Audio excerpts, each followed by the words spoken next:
Welcome to Kilgarvan Motor Museum. My name is John Mitchell. We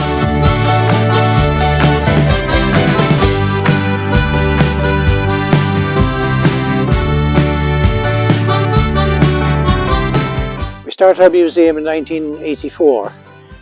Our first car, which we bought a few years previous, was a 1946 Armstrong Siddeley, which we still have to this day and is still running perfectly. Shortly after we got the Armstrong Siddeley, I had it in my garage in the village, which I had started in the village in 1968, and I had the car in the background and used to work on it in my spare time.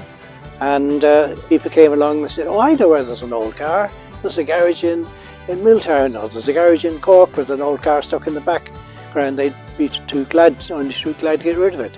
So we picked up quite a few cars in a short space of time for very little money, because back then those type of cars, they were post-war cars, weren't really worth anything.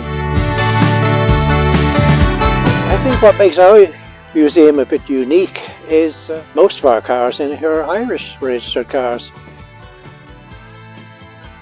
And better than that, Irish assembled cars. Of course, my two sons now are involved in it, and my wife as well. She runs the museum mostly, and we built up quite a collection of old cars, picked them up all in bad condition. We've restored all of them. Some of them belong to our boys now, and I suppose we have approximately 35 cars in the museum.